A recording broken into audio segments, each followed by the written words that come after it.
Thank you all for coming to this important 他整路26分钟啊。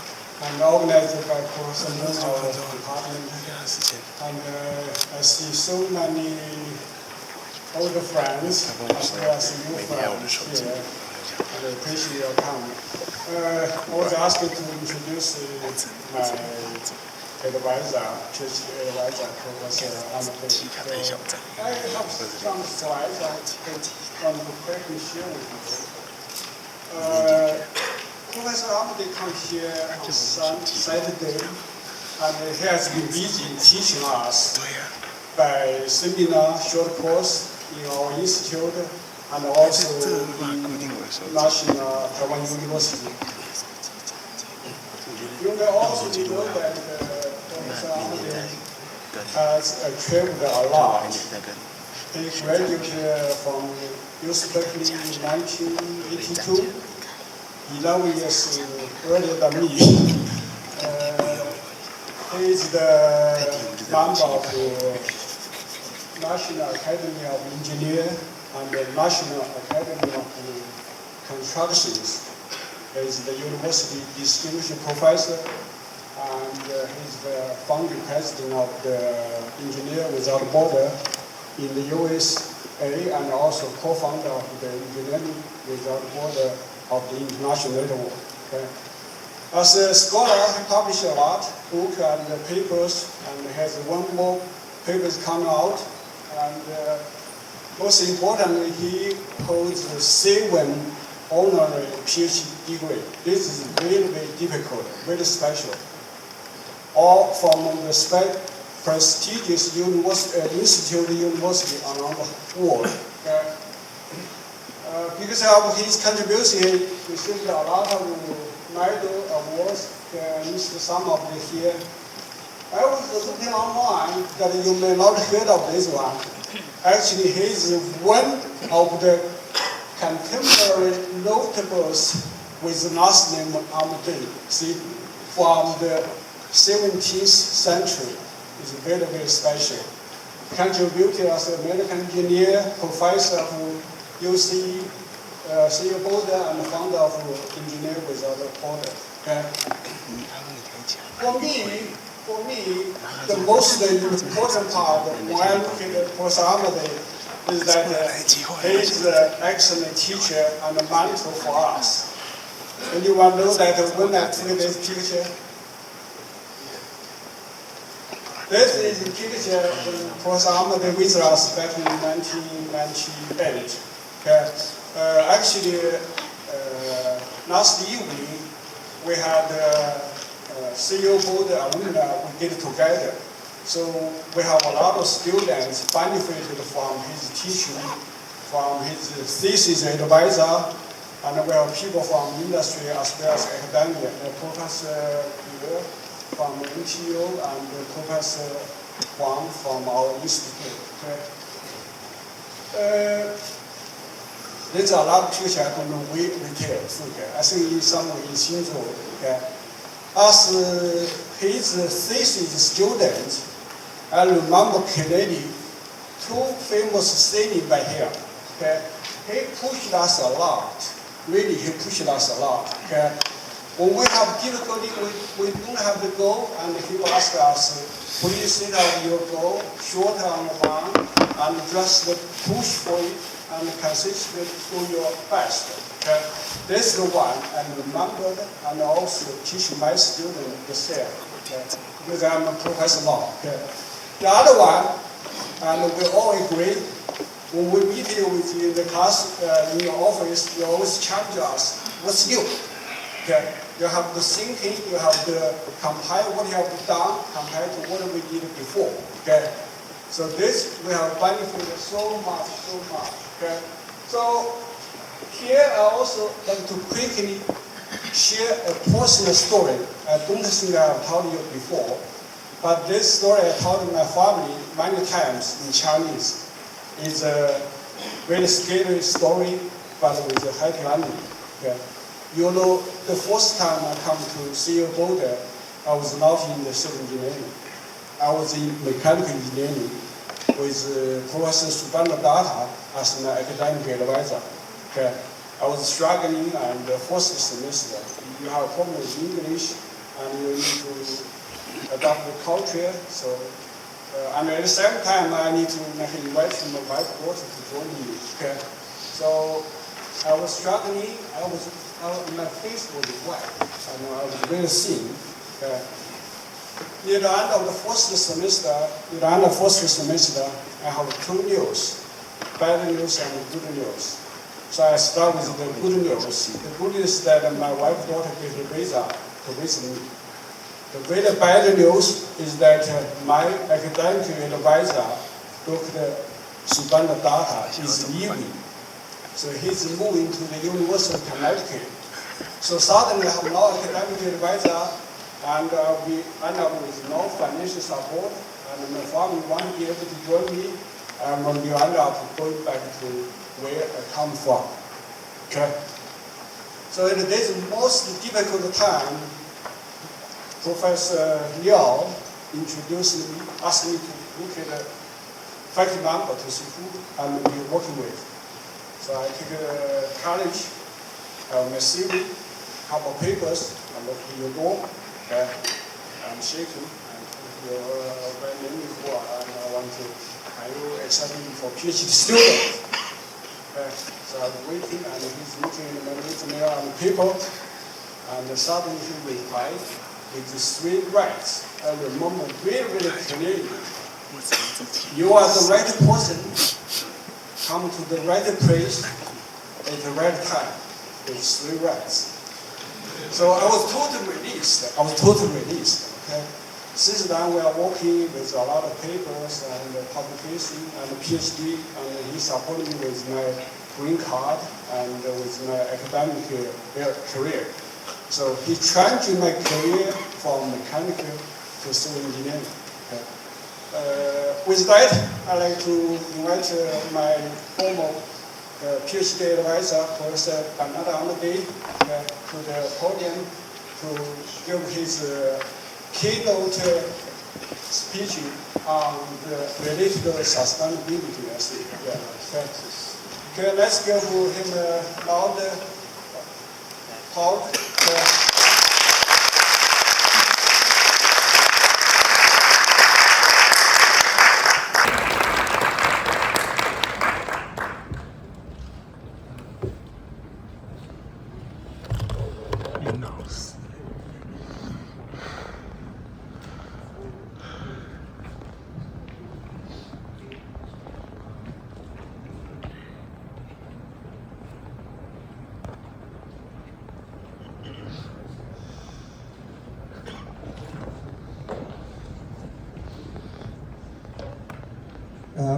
Good morning, everyone, and thank you, Dr. Pan, for this very nice introduction. I've been here for 3 times now in Taiwan, and each time it's better and better and better. And yesterday, I realized that we have a little University of Colorado mafia here in Taiwan.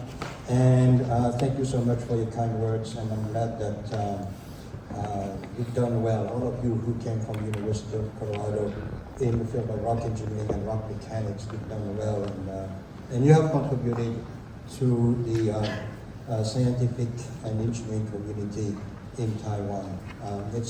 Thank you so much for inviting me to the 2023 Rock Mechanics and Engineering Geology Symposium.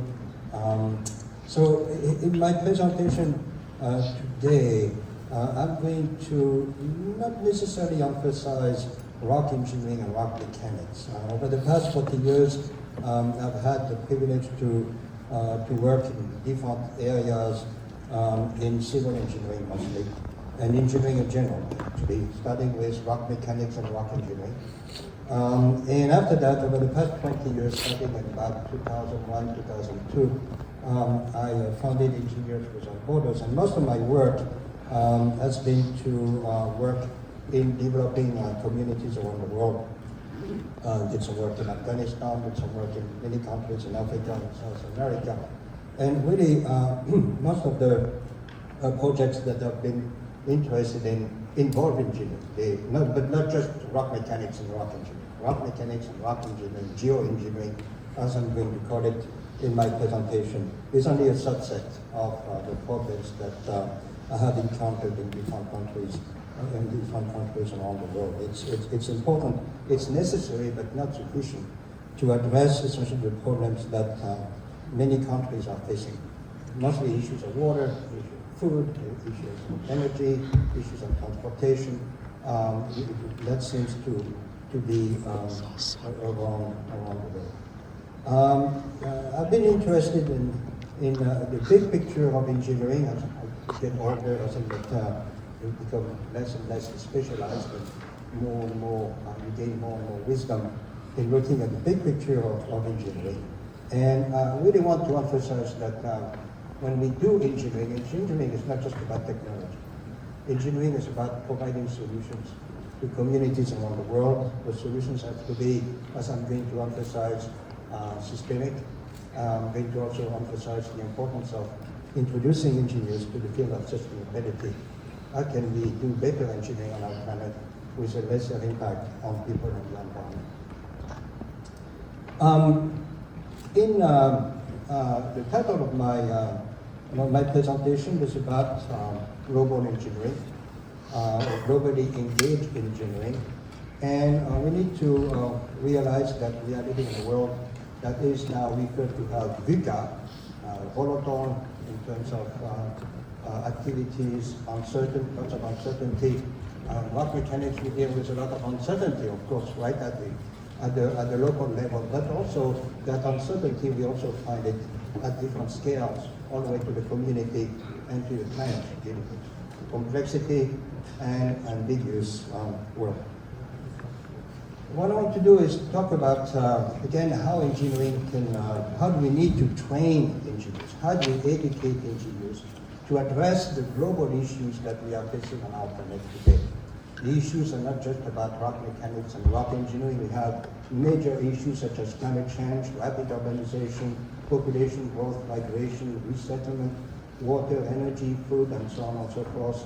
Environmental damage, which seems to be a big issue. Climate change, of course, as I mentioned a minute ago, is very critical in how do we essentially include those issues and how do we address those issues from an engineering perspective and also from a non-engineering perspective as well.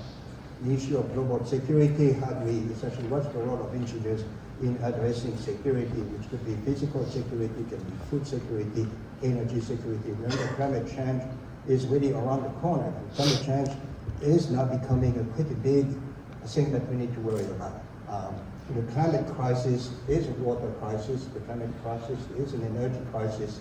The climate crisis is a food crisis, and it's a human crisis as well. So ask ourselves, I think I want to ask a lot of questions during my presentations. I may not necessarily have the answer.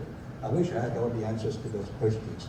But essentially, what's the role of geoengineering, for instance, in addressing the issues of climate change? I know it's a little bit, it's not traditional, essentially, but the idea of climate change is here to stay. Think about, how would Taiwan, let's look at Taiwan. What would Taiwan 2030 look like? What would Taiwan 2050 look like? What would Taiwan 2100 look like? In terms of resources, water, energy, land, food, people, and also the issue of climate. Right? I mean, during my presentations over the past few days, I've really emphasized what would happen to Taiwan if, for instance, over the next 4 to 5 years, you have a major drought. Is Taiwan resilient as a country to absorb such a crisis? And the answer is probably not. And so the idea is, how do we create essentially, engineers have a very critical role to play in essentially building resiliency, building capacity. How do we increase the resiliencies of communities across Taiwan? But not just about Taiwan. Taiwan is part of the region. And if something were to happen to the Philippines or were to happen to Japan in terms of climate change, there would be some unintended consequences to the economy of Taiwan as well. So I think the message I want to emphasize is that we need to look at the world now, not just as, oh, it's a rock engineering problem, it's a rock engineering issue. We need to broaden essentially our perspective and look at essentially the world in addressing essentially those big issues that I mentioned before. Interestingly enough, those issues are not separate. They are not vertical silos. They are interconnected. And here's an example there showing some of the issues that I listed before are interconnected. And so where do we, the question when you deal with systems, that's a system, and I'm going to emphasize the systemic nature of the problems we are facing on our planet today. Where do we intervene in the system? Where do you go first? Where are the leverage points first? And as engineers, I want to remind you that as engineers, we are supposed to come up with solutions to problems that essentially, solutions that have not existed before. And engineering comes from the French ingénieur, to be genius, same word, some roots there. So we need to come up with some solutions. And quite rapidly, because look at issues of climate change, rapid urbanization, refugee issues, conflict and so on, are essentially all around us.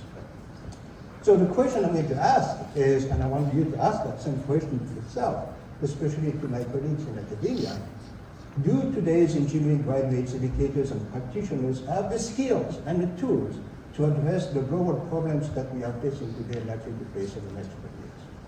And the answer to that question is plain no. We don't. Essentially, how are we going to educate a young person who is graduating from a university in Taiwan today will be in a position of management 10, 20 years from now, in a world that we do not even know how it's going to look like. They'll be using tools that have not even been invented yet, and they will be essentially probably changing jobs very quickly from one type of topic to another type of topic. So this is a big question that we need to address now. We don't want to wait until 2029 to say, hey, in 2030, how we educated engineers? So we need to think out of the box that we have put ourselves in. Civil engineering, mechanical engineering, aerospace engineering, industrial engineering, but most of the problems that we are facing on our planet are not vertical, they are horizontal. In fact, I always joke to my students, the dot vector, the dot product between the problems, how we solve problems, and the real problems is equal to 0 because the two vectors are perpendicular. So how do we change that? How do we train engineers essentially to address the global issues and at the same time retain essentially some expertise, geotechnical engineering, structural engineering, and so on. So as you will see, I'm going to propose a few ideas with you. Population is increasing. Today our population on the planet is 8 billion, likely to be 9.5, 10 billion again. Taiwan 2030, Taiwan 2030 will be in a different world than it is today. Engineers have a very critical role to play in addressing the demands of the 21st century. And here are some of them. Some additional ones here: water, energy, and food. I wrote a couple of books everywhere I go, actually, on projects. Water, energy, and food are there, right? I mean, imagine living in a world where you don't have energy, you don't have any water, there's not much that can happen. But more importantly, when we talk about water, energy, and land and food, we are looking at what we call a nexus. We need to look at it from the systems point of view. When people often, when I'm called to work on a project in Africa, say, this is a water problem. Really? I go to the site, that's not a water problem. You have plenty of water at the bottom of the well, but if you don't have any energy, any pumping system, that water is not going to go anywhere. It's not going to be stored, it's not going to be distributed, it's not going to be changed. So I think a strong movement right now in the engineering education, at least in some universities, at least in the United States, is to introduce students to what we call nexuses, system thinking, and I'm going to emphasize that. But look here at the statistics. By 2050, and that's 2015, by 2050, we need to add essentially 80% more energy to respond to the demand of the world. 55% more water, and 60% more food. That's at the global level. Ask yourself, what are the statistics there for Taiwan? If I were to focus on Taiwan alone, what would those numbers be? I don't have a clue. You probably have a clue. But there are some serious issues there. Where are we going to find those resources? on a planet with limited resources, right? So that's why I think the concept of sustainability is very important. How do we introduce students, not only the system thinking, like the water, energy, food nexus, when we talk about nexus, but also how do we introduce essentially the students to the concept of sustainability? How can we live better on our planet so that we don't essentially damage the environment that we depend on? Geoengineering has a critical role to play in addressing the issues that I presented earlier. Geoengineering is critical to waste management, to infrastructure development, to construction, to national security, to resource discovery and recovery, the mitigation of natural hazards, again, mitigation and adaptation. How do we integrate adaptation and mitigation to natural hazards in the engineering education today, so that essentially engineers are better ready to come up with some solutions. Frontier exploration and development, and sustainability and sustainable technologies. So geoengineering, it's necessary, but it's not essentially essential, right? It's necessary, but not sufficient. In other words, geoengineering will address many of the issues that I presented before. But it's not geoengineering as usual. It's a geoengineering essentially more with a social dimension. And as engineers, we are not trained to deal with people and the environment. Right? So how do we create essentially another type of geoengineering type of education that is more in tune with the rest of the planet? We also need to introduce students and engineers, make it especially based on my own experience around the world there. There are different challenges wherever you are on the planet.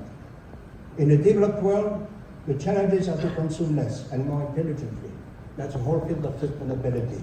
In the developing world, I've worked in remote villages in Africa where people don't have enough water.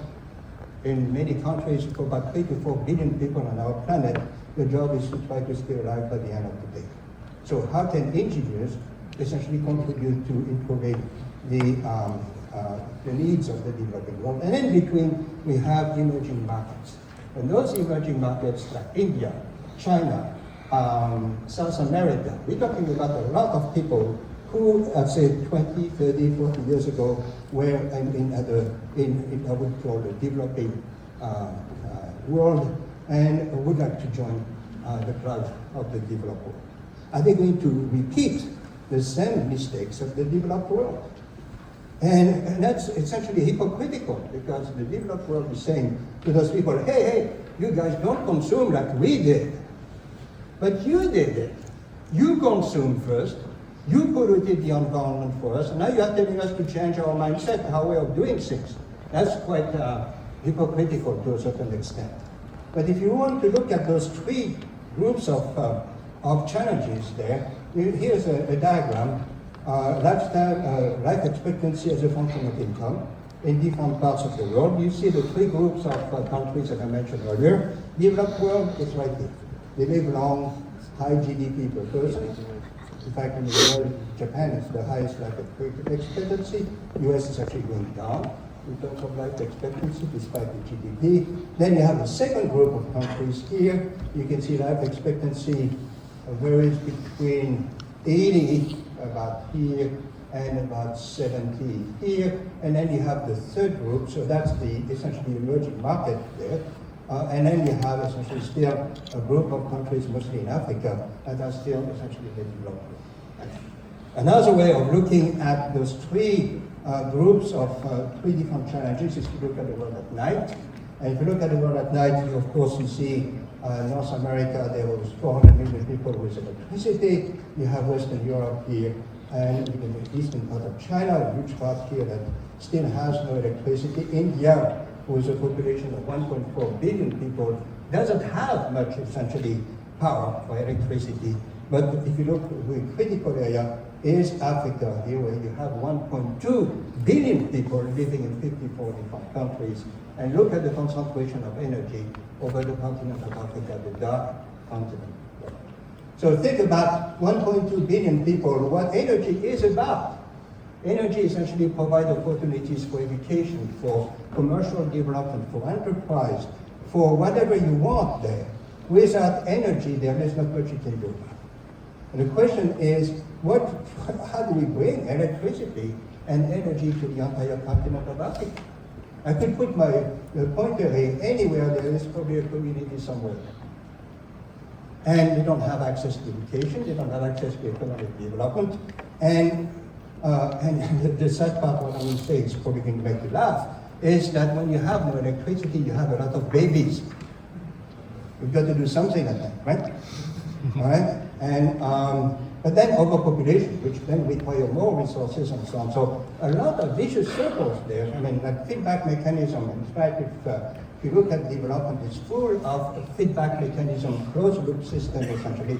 You try to solve a problem, you may have some unintended consequences. But in all cases, food, water, energy are three critical pillars, essentially, of development at the international level. What would happen if, again, think Taiwan 2030, if you have 4 or 5 years of drought? What would happen to the country? And microprocessor, we need energy. We need electricity, the making of which is essentially the gem of Taiwan, one of the gems of Taiwan. Essentially, how are you going to create essentially microprocessors if you don't have water and if you don't have electricity? Think about it. So how do we create, again, I think the key for the engineering profession in Taiwan and in many countries in the world is that how do we create essentially capacity of resilience? Can we create a resilient Taiwan 2030, resilient Taiwan 2050? The same way as how do we create a resilient United States or resilient France from in 2030 and 2050? And you don't start doing that in 2029. You start doing it ASAP so that essentially you can ramp up before you have proactive instead of reactive. Okay? So, for the past, I would say 20 plus years, or even more, my question is, well, how do we create a new generation of engineers for the 21st century? What are they? Are they going to be essentially technologists? That's it. Engineering is not about technology alone. I really want to emphasize, we engineers are providing solutions to communities around the world at different scales from the local to the global. Solutions. And in those solutions, the nature of the solutions can make a big difference. We can create engineering that's done a lot of harm in the past and also has done a lot of good in the past. And very often, engineers, we have many cases of failure, pollution, and so on and so forth there, that essentially were created not intentionally, but they were created because essentially the people doing design planning and implementation did not look at the unintended potential, unintended consequences of the decision making. So what is that new generation of engineers for the 21st century? They are essentially more than just providers of value-neutral technical solutions. They are change makers, they are peacemakers, they are social entrepreneurs, and they are facilitators of sustainable development. And I've been trying to do that for the past 20 or 30 years. I studied a center at the University of Colorado called the Mortensen Center in Global Engineering. And in that center, our goal was to, and it has been a slow progress because the establishment doesn't like change, especially academia. Academia doesn't like change. Industry is more responsive to change. But academia does not like change. And there's a joke that say only wet babies love change, nobody else, right? Academia is not really open to change. But we need that change. We cannot do engineering as usual in the context in which we are now and likely to be over the next 10, 20, or 30 years. And that change, we need to have the courage to say that our way of training our students in vertical silos of engineering, it's a water problem, it's an energy problem, it's a food problem, it's a transportation problem, it is a health problem. That approach is over. Because most of the problems that we are facing today, including the issues at the beginning of my presentation, are horizontal. They cut across all those disciplines. So how do we change our engineering education curriculum to reflect the complexity of the problems we are facing on our planet today? So there's a call here to academia to say, okay, doesn't mean we need to change everything. how do we essentially move the chairs essentially around so that we use it's more efficient, it's more effective in addressing the problem we face today. So in the US, people have been talking, as far as I can remember, about what should be the engineer. At that time it was engineer of 2020. Well, 2020 came by, nothing changed. Now I'm putting engineer of 2030 and beyond. Well, probably 2030, nothing would change either. But essentially, what do we want our young people to know by the time they have spent 4 years at the university? Ask yourself. So that they are ready to enter the workforce and address the global issues that we are facing on our planet today. And there's a lot that has been written here. I'm not going to go through all those things. People have proposed all sorts of solutions, strong analytical skills. Of course, engineers need strong analytical skills, need creativity, good communication, leadership, ethics. Where do we teach ethics in engineering education? Imagine engineers who do not have the knowledge of ethics. Whoa. In fact, at the University of Colorado, students can graduate after 4 years and have never taken a class on ethics. Whoa. Ethics is critical to avoid essentially big mistakes in engineering practice. Conflict. I'm trying to push essentially for more what we call peace engineering. It's a new branch of engineering that we are pushing through in the United States. What's the contribution of engineers to peace? Where essentially lots of problems there across essentially countries around water. I did some work in Israel and the West Bank, where you have a river that starts in the West Bank, goes into Israel, goes into Gaza. The situation right now is horrible there. And water can be a divider. It can also be a place where people sit down together. Look at what's happening in Kashmir. Kashmir is between Pakistan and India. Why do they fight about Kashmir? It's not because of the beautiful mountains of Kashmir, it's because of water. So as engineers, we can be peacemakers. As engineers, we can find ways for people to sit down at the same place, at the same table, sharing the same problems and coming up with some collaborative solutions. Where do we train young people, young engineers in Taiwan to address transboundary issues?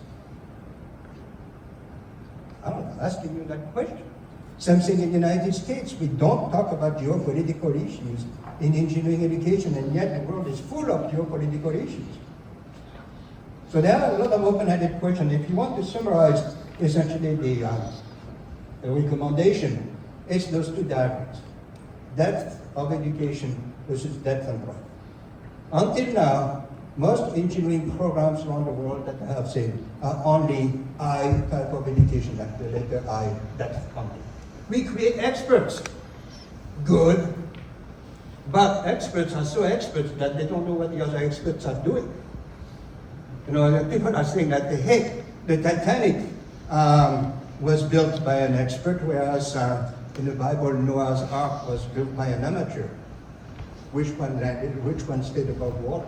Be careful about experts. They are so stuck into the problem, the expert on water. I've seen that on many projects. Let's bring the expert on water from the UN, or the expert on food from the UN.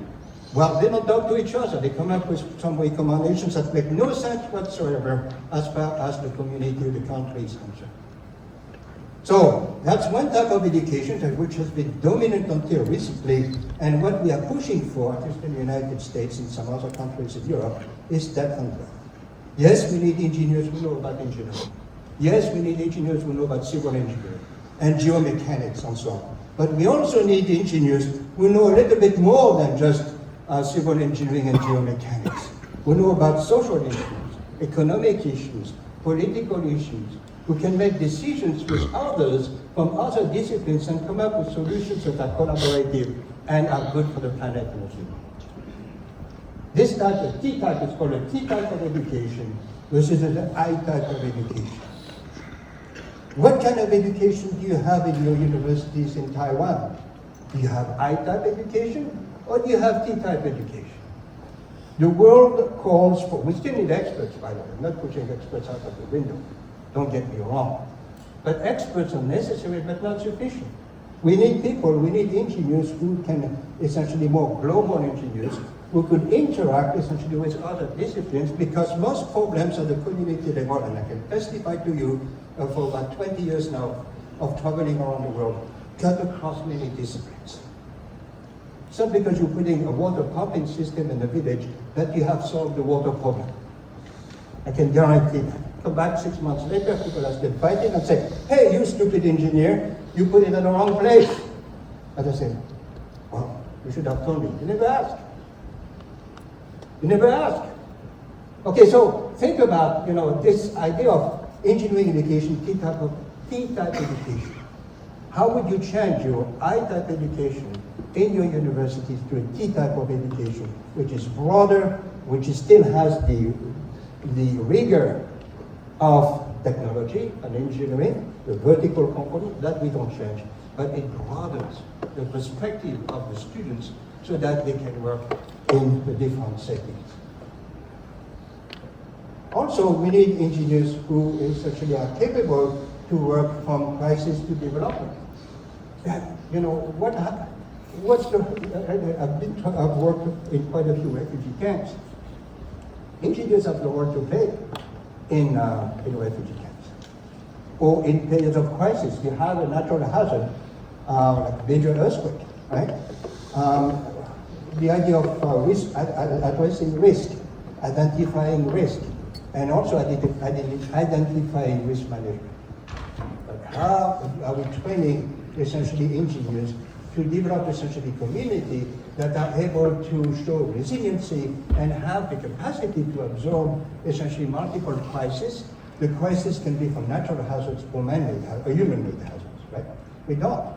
That entire field of where is a department of emergency engineering, where essentially we train engineers to make decisions rapidly after a big event. When you go to see an emergency room, I've been to the emergency room, and I hope you never go back there, but you see an emergency doctor. It's a doctor who has been trained to deal with crisis. And that doctor, he or she, his role, her role would be to keep you alive. And then after that, you see your regular doctor. What's the equivalent in engineering? I've been to places like Nepal after the earthquake of 2015, Haiti after the earthquake of 2010. Where are the engineers? The problems are all over the place there. So again, what's the equivalent to medical emergency in medical engineering, in emergency engineering? How do we create essentially, how do we train engineers to make decisions rapidly to keep people alive in any situation where you have an earthquake where half of the town essentially is broken down? I mean, how am I ever going to Haiti, 1.6 million people living in the streets? Where were the engineers? We are not there. Because why? Because they have not been trained to be there. And believe me, it's a different type of design. It's rapid response design. People need water now. They need energy now. And they often begin to rely on, you're not going to rely on green, sustainable types of system. You're going to rely on generators. Where should I put the generators? Where should they come in? Waste disposals. You have essentially, remember working in a camp of 20,000 people. People are generating waste. How you design essentially and plan a rapid response wastewater treatment system right now, not 6 months from now after preliminary design, secondary design, and so on. Now, it's a different type of engineering. We do not train. I've not found a single school in the world training essentially engineers to respond to emergencies. And boy, and God knows how many emergency situations we have on our planet. That's another area of engineering where you can excel. So we need to introduce students to sustainability. What else is sustainability? It's the ability to sustain what we have now and for the next future generations. So the whole field of sustainability and sustainable development. What do we want to sustain? That's a good question, right? I mean, if you talk about sustainability in Taiwan, what do you want to sustain? So that's, Taiwan 2030, Taiwan 2050, Taiwan 2100 is still a livable place. What do you want to sustain? want to sustain natural environment. That's a good idea, because without it, we would be miserable. Humanity, that's a good question. I mean, maybe all the species in the world may want to sit down, have a council meeting and decide that, well, maybe humanity may not want to stay around for too long. And COVID is a good example. Look at COVID. How sensitive we are as human beings to a virus developed somewhere in China and essentially spreading and affecting 8 billion people on our planet within months. That has never happened before. What's the next crisis that we're going to observe? Are we ready to essentially do something about the next crisis? What's the role of engineering, essentially of engineers and engineering in preparing essentially the world to the next crisis, whatever it's going to be? We don't even know what it is. So the idea of crisis engineering, it's an area that I urge you to consider as a potential field of engineering which can cut across civil, mechanical, whatever you want. So lots of open-ended questions here that I want to bring to your attention, because the current system is today that we have of educating engineers, it does not match the needs of the planet. And it's time to wake up and do something about it. And at the university, we have essentially the luxury to be able to explore some new ideas. The universities are great places for change, if you want to. Waste is a big issue. How do we essentially educate people to generate less waste? How do we reduce the waste? Next slide I'm going to show you is called a production consumption model that shows essentially how waste is being generated. Everything in this room, you and me included, will essentially follow this path. First, what do we do? Or when we want to build something or create something, a building, bridge, dam, whatever slope. First, we tap into two types of pools, non-renewable pool and renewable pool. We extract some from the renewable, we extract from the non-renewable, and as engineers, as stupid engineers, what do we do? We start mixing them up. Imagine oil coming out from thousands of feet below ground, now reaching a river and polluting a river. Good example. Why is it that we do it? Because we don't understand. Most engineers have not been trained to understand about natural environment. What else happens? Well, this stuff that is not retrievable yet with the technology that we have today, we process, we transport, we consume, we waste. Some of that waste, essentially a lot of it, has to be disposed somewhere. What do you do with your waste? Burn it? Is that good for the environment? Is that a sustainable solution forever? Is that the solution that you want to see for Taiwan in 2030 and 2050 still? Or do you want to come up with essentially a type of practice where you recover the waste? There are some really good examples, and I think our students should be exposed to that. In Denmark, where 5 companies sit down on the same essentially research park, one company and say, hey, I want your waste, because your waste is good, and I'm going to use it for something else. And the other company is going to say, hey, I want your waste too. You know, circular type of economy. Where do we train our students to learn about waste recycling and a circular economy? Is it part of the curriculum of engineers? It should be. Civil, environmental engineering. We cannot continue in dumping waste into the environment. So we have storage here, we have uncontrolled disposal, we have damage, and when we damage the environment, it's damaged forever. Keep that in mind. And then we need to make sure that we don't exceed the carrying capacity of the environment. It's done in an infrastructure that is designed by engineers, and it is essentially decided by the social structure. Change, who controls essentially politicians, essentially will dictate the social structure, they will tell you what people want and so on. But social structure, if you want to change something here, you need to change the social structure. How people think. As you change the social structure, the mindset is going to change the infrastructure. As you change the infrastructure, then you need to have a different way of handling waste. That's pretty much anything in this room, you and me included, followed pretty much this path. We do that on a regular basis, at the local level, at the household level, at the country level, at the community level, at the village level, at the country level, at the international level. How do we change that? How do we train engineers to really focus on removing or essentially reducing the amount of waste and essentially focusing more on resource recovery? Where do we train engineers to do that? Ask yourself. I mean, there are several chairs of department here and deans of engineering and so on. Where on earth where do you include that type of approach in your curriculum? Big issue that built environment. Again, that's for my colleagues in civil engineering, right? We are essentially creating a lot of waste and a lot of damage to the environment. What's the alternative to that? Well, eco-materials, eco-structures. Where do we train essentially students to learn about green design, green construction, green buildings?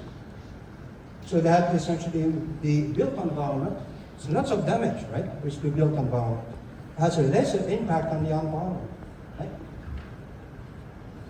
Sustainability is about the 5 Ps. How do I know a project is good? I usually use this criteria, the 5 Ps of sustainability. Is the project good for the people? Does it essentially respect people? Does it ensure dignity and equality and justice? Does it divide people? Is the project good for the planet and the environment? Does the project create prosperity, not profit, prosperity? Does the project create partnership, business development? And ultimately, does the project create peace and avoid conflict? To me, these are the 5 Ps of sustainability. These are my 5 criteria that I use essentially in engineering practice to know whether the project is a good project with limited unintended consequences. Sustainability is a dynamic equilibrium, and sustainability can be understood from a systems point of view as essentially a population is interacting with the environment, population affects the environment, and the environment affects the population.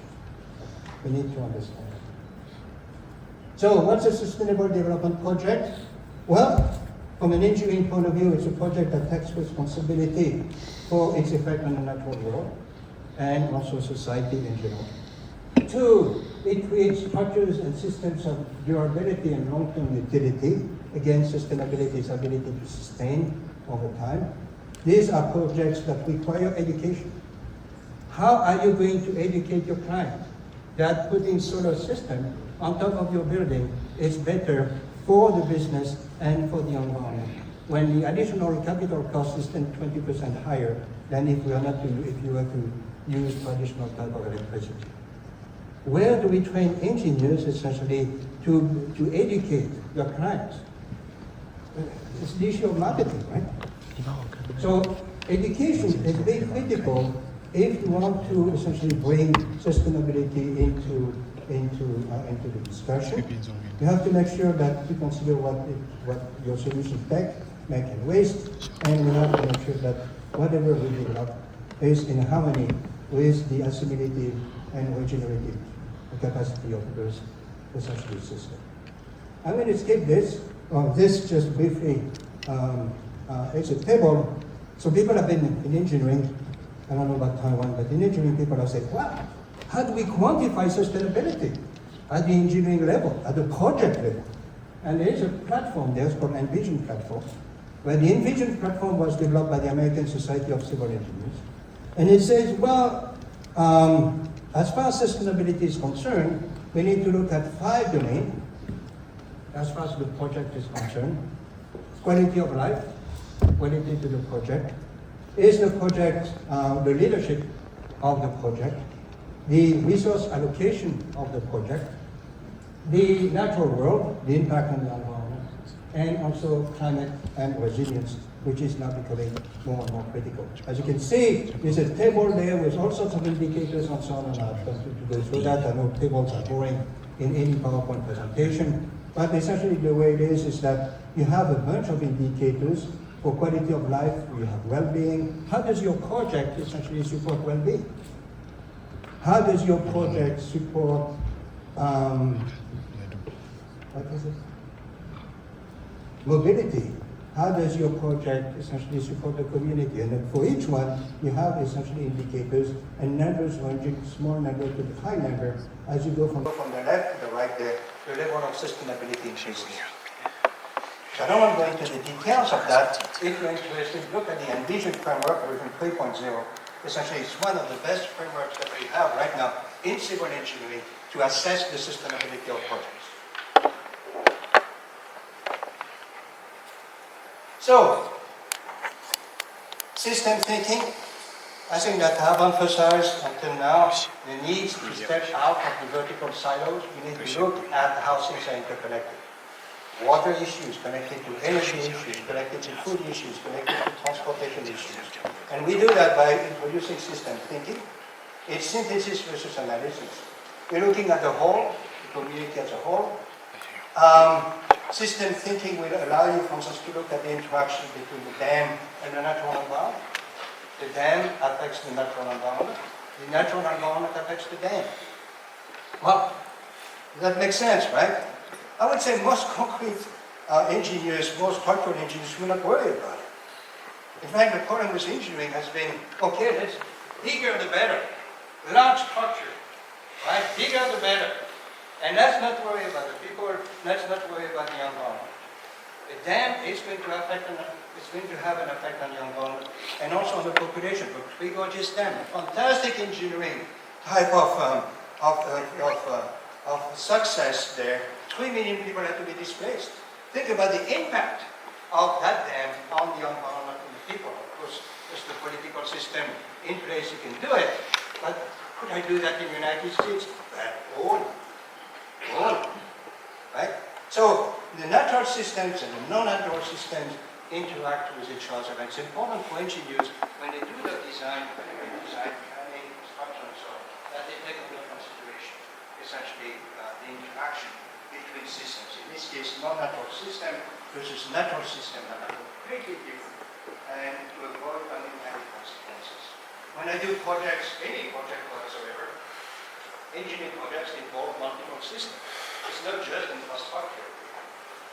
It's not just water. I mean, this diagram shows that as an engineer, as a design, sanitary wastewater treatment system, I need to take under consideration the human system, I need to take under consideration the natural system, and also need to take under consideration the economic system. All of those interact. So how do we do that? How do we train again engineers to think that way in the classroom? They're going to discover it sooner or later when they work in practice. Maybe it's a good idea to teach them that essentially system thinking at the undergraduate and graduate level. I mean, essentially, it's the bridge in Boston there. Well, the bridge doesn't stand by itself. It interacts with communities, it interacts with neighborhoods, it interacts with the entire state of Massachusetts and the transportation system on the East Coast, right? Oh, thank you. Looks like an ice cream. Well, we see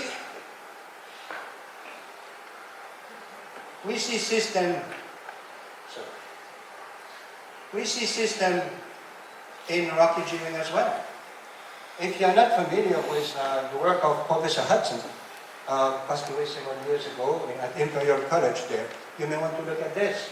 What he proposed essentially is to say, well, you know, he's proposed a framework like this. It's half of the framework. The framework has 12 components, where you have 1, 2, 3, 4, 5, 6 essentially critical parameters, and those parameters interact. For instance, the dimension of the excavation has an influence because larger the cavern, you know, you're going to get more support.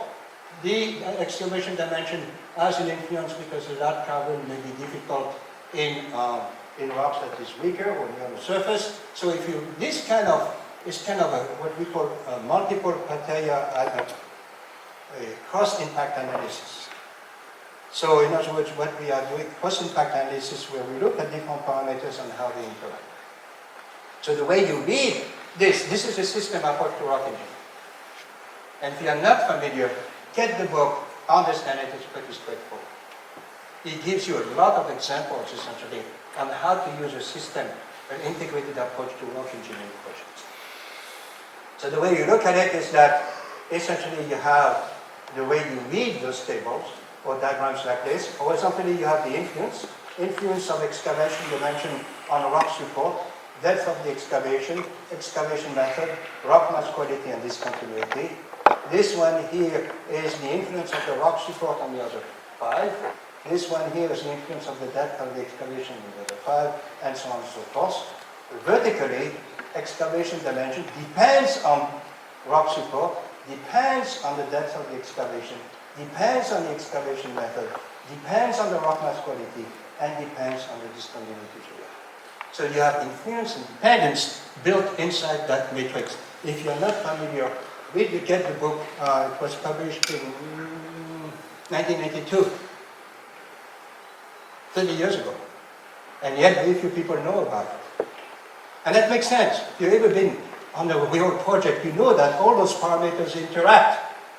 And yet, if you talk to the experts essentially won't talk to each other. So rock mass system, essentially rock engineering system, is a great approach essentially to address the systemic nature, how the different components of a rock mass are interacting. Stress interacts with flow, interacts with discontinuities, interacts with stability. We know that. We know that from the field. Here is an interesting methodology, a framework that allows you to explore the best design, keeping in mind that those different components are interacting. We know that. We know it from the field. If you have worked on any engineering project, surface excavation, underground excavation, we know that those parameters interact. So there's a lot of questions that we still have open in geoengineering. What's an acceptable prediction of rock mass behavior using the systems approach? What is an acceptable characterization of discontinuities and intact rock? How is the scale dependency? How can we quantify and qualify the scale dependency on rock mass properties and rock mass behavior due to excavation process? How to account for uncertainties in practice? We have a lot of uncertainties, right, in the rock engineering. In fact, the whole field of rock engineering is about uncertainties. How do we deal with it? And once we know that, the systems approach will allow you to explore different types of uncertainties and see what happens if that were to happen, then else. It's called theory of change. So how do we integrate the theory of change into engineering, rock engineering, geoengineering design and planning and execution? And the last one is an interesting one. I added this one because there's a big issue of misinformation and disinformation. Now you all have heard about it. That's a new topic, right, everywhere in the news, fake news and what have you there. How do you, and I'm just putting it there for discussion purpose, as a question, how do we handle misinformation and disinformation in geoengineering? When someone tells you something and it's completely baloney, I don't know. Right? There may be, somewhat of a political agenda behind it, or a non-ethical agenda behind it. It deals with ethics. All engineers should have classes in ethics. It's a requirement. Otherwise, who are we believing? The contractor, the client, the engineers? People can play with misinformation and disinformation big time today. Think of ChatGPT, right? Okay, so systems approach to geoengineering projects accounts for complexity. I urge you to consider that. We can account for complexity, non-linearities, emergence. Essentially, emergence means that out of all of a sudden you have a rock fall. Yes? The computer programs, finite element program, did not predict the rock fall.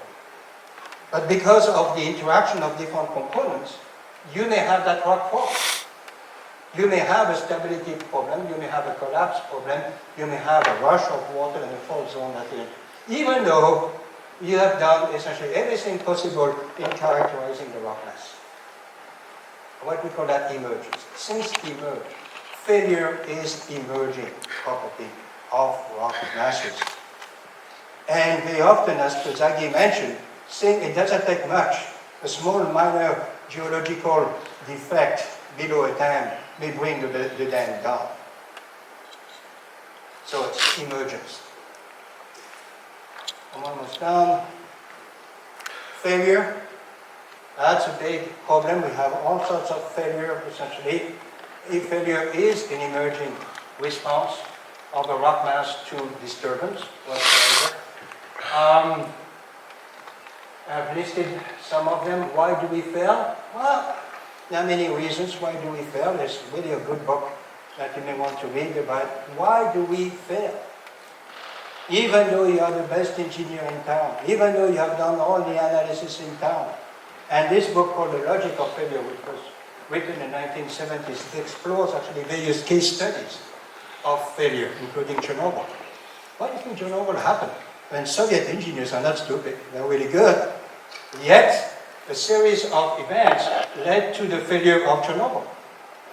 So failure, essentially, according to this gentleman, Dietrich Dorner, failure, essentially, why things fail? Because we are slow at human thinking. We love to simplify, right? Oh, rock mass is isotropic, it's homogeneous, it's everything there. All rock mass is completely, fractured and all that stuff.